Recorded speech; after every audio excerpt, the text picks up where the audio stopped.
Às vezes nós vamos incorporando ao nosso jeito de ser detalhes que nem são nossos. E de repente a gente vai fazendo a nossa vida, a gente vai construindo os nossos dias a partir de expectativas que são dos outros. Eu tenho muito cuidado com isso, comigo. Sobretudo por ser uma pessoa muito pública. E você, diante da publicidade que você tem, você não precisa ficar pensando que sua vida é diferente de mim, não. Mesmo você não aparecendo na televisão e não tendo muita gente prestando atenção na sua vida, se bem que as redes sociais todo mundo presta atenção o tempo todo, né?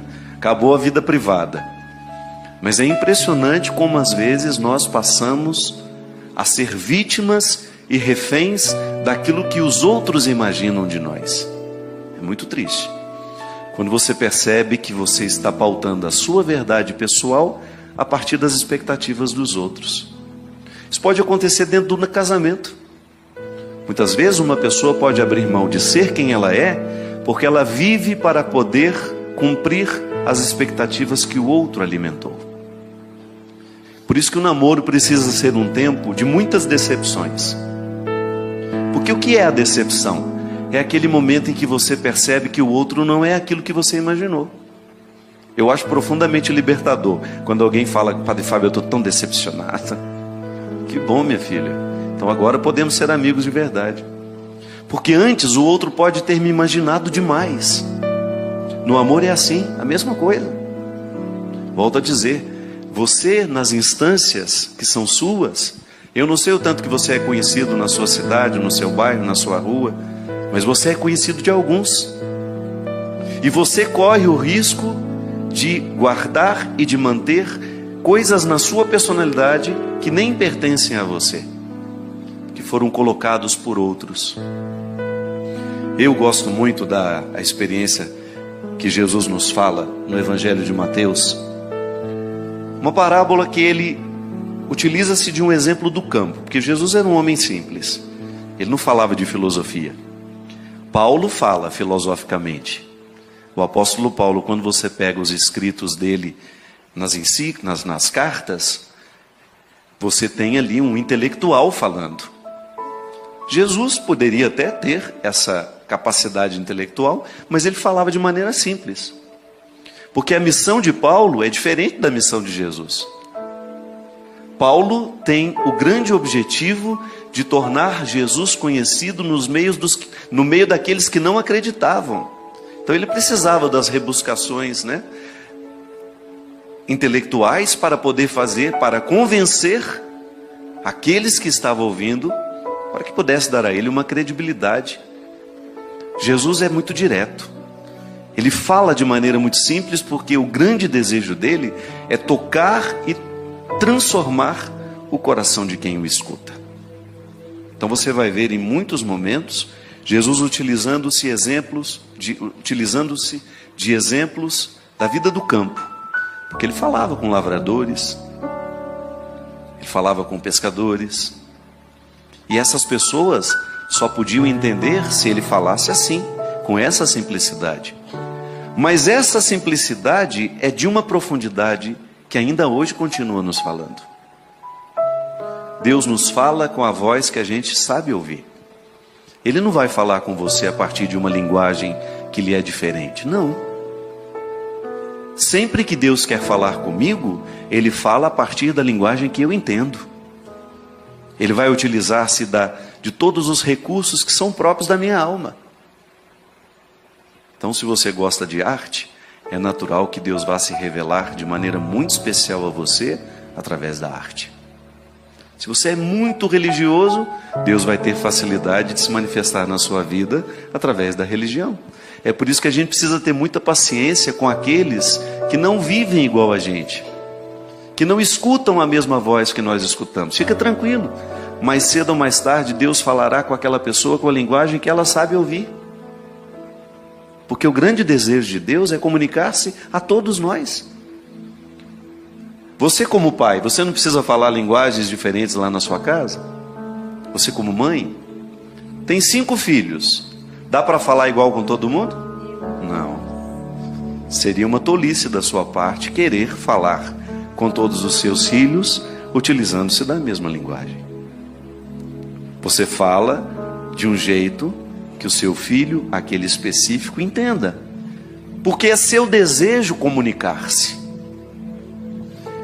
Por isso que é bom a gente observar o outro.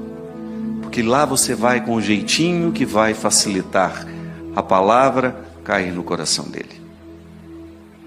Quando eu falo a palavra, é o dia a dia. Não estou falando só da palavra de Deus, não.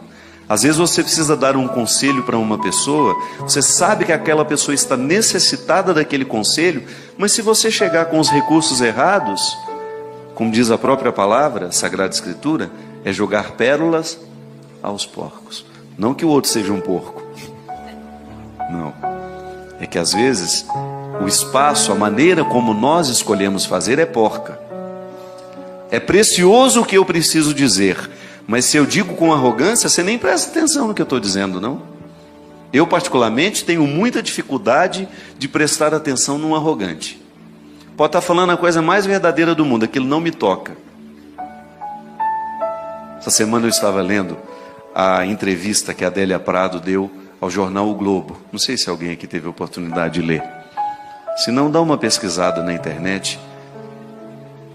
A simplicidade com que aquela mulher faz uma leitura do Brasil a me comoveu, porque ela disse que a tragédia de Mariana, aquela lama toda, é a expressão de uma lama maior.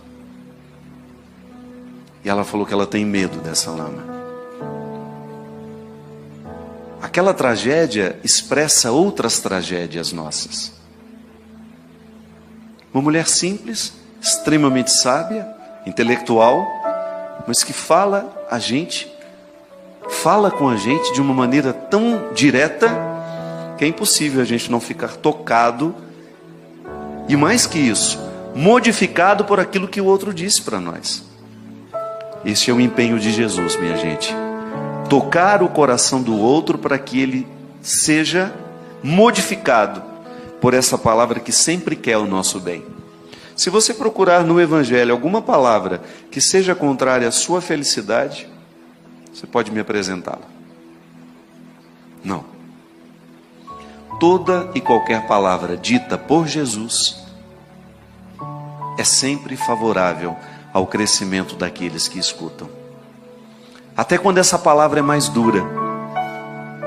Porque você também, como mãe, sabe que apesar de todo o amor que você tem pelo seu filho, a palavra dura faz parte do processo educativo. Não tem como você amar o seu filho e educá-lo sem a palavra dura de vez em quando. Mas aí você encontra o formato certo para dizer a palavra dura. A palavra dura precisa ser dita de maneira que aquela criança ou aquele adolescente, ou até mesmo aquele jovem, identifique que ela lhe é favorável. Sim. A palavra deverá ser sempre favorável, deverá despertar em nós a consciência do que nós precisamos jogar fora para que prevaleça a nossa verdade pessoal. Se a gente se empenhar nessa investigação diária da nossa personalidade, nós vamos descobrir muitas atitudes, muitas coisas que foram colocadas sobre nós, que são um obstáculo para o nosso crescimento pessoal. É por isso que a conversão, minha gente, só é possível àquele que se dispõe a ser verdadeiro. Você pode observar que Jesus em nenhum momento ele lida bem com os mentirosos. Porque a salvação só é possível aos que aceitam a verdade. O primeiro passo é a gente reconhecer a nossa indigência. Sou miserável. Não tenho medo dessa miséria. Administro-a dia a dia. Eu acordo miserável e vou dormir miserável. Mas vou dormir consciente de tudo aquilo que pode ser um obstáculo para o que Deus pretende em mim. Eu não posso me render a essa parte estragada que me foi jogada pelos outros, ou até mesmo que foi buscada livremente por mim. Jesus fala dessa realidade a partir do joio e do trigo. É o Evangelho que eu faço questão de que seja a pauta deste programa de hoje. Então Jesus deixou as multidões e foi para casa. Seus discípulos aproximaram-se dele e disseram: Não, desculpa, eu vou pegar um pouquinho antes. Jesus apresentou-lhes esta parábola. O reino dos céus é como alguém que semeia boa semente no seu campo. Enquanto todos dormiam, veio seu inimigo, semeou joio no meio do trigo e foi embora. Quando o trigo cresceu e as espigas começaram a se formar, apareceu também o joio. Os servos foram procurar o dono e lhe disseram: Senhor, não semeaste boa semente no teu campo? De onde veio então o joio? O dono respondeu: Foi algum inimigo que fez isso. Os servos perguntaram ao dono: Queres que vamos retirar o joio? E ele disse: Não. Pode acontecer que ao retirar o joio, arranqueis também o trigo. Deixai crescer um e outro. E no momento da colheita, direi aos que cortam o trigo: Retirai primeiro o joio e amarrai-o em feixes para ser queimado. O trigo, porém, guardai no meu celeiro. Aí depois, nessa continuidade que eu estava lendo, Jesus explica para eles o significado dessa parábola. Ele voltou para casa, como eu tinha dito, os discípulos aproximaram e perguntaram a ele: Senhor, o que o Senhor quis dizer com aquela parábola do joio? Ele respondeu: Aquele que semeia a boa semente é o Filho do Homem. O campo é o mundo. A boa semente só são os que pertencem ao reino. Os joios são os que pertencem ao maligno. O inimigo que semeou o joio é o diabo, e a colheita é o fim dos tempos. Os que cortam o trigo são os anjos. Como o joio é retirado e queimado no fogo, assim também acontecerá no fim dos tempos. O Filho do Homem enviará seus anjos, e eles retirarão do seu reino toda causa de pecado e os que praticam o mal.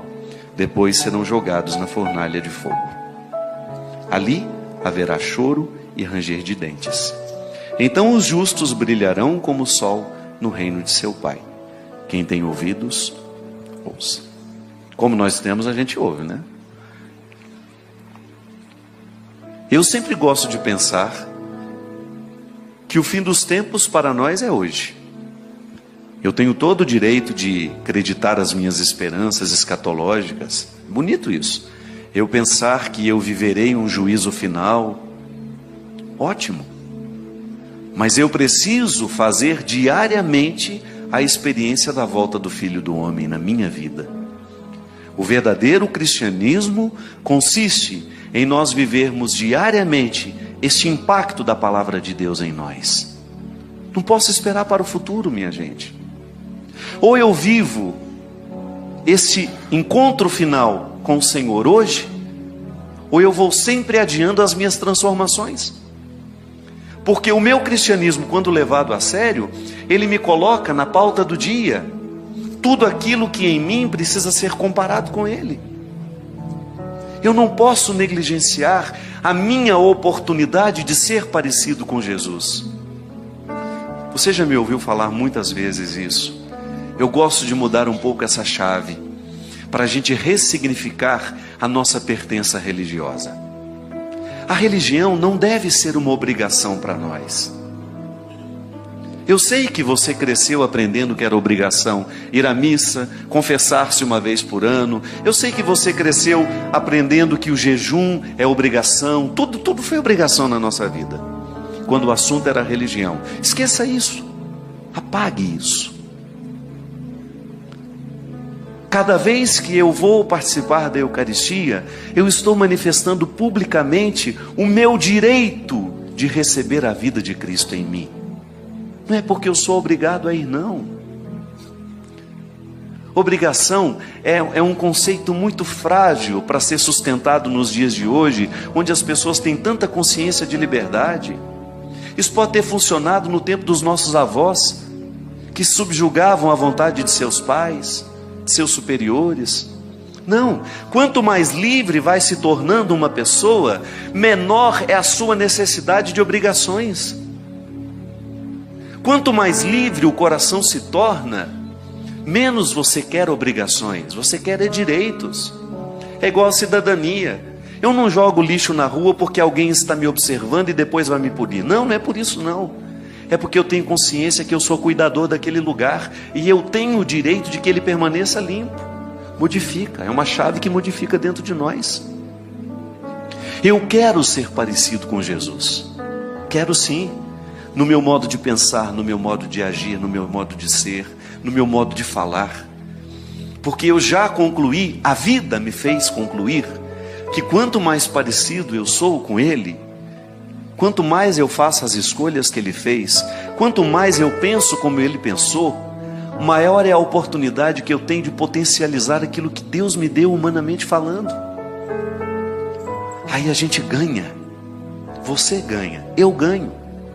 Por isso, cada vez que eu vou dormir sem ter feito o meu juízo final, que você pode chamar do que você quiser.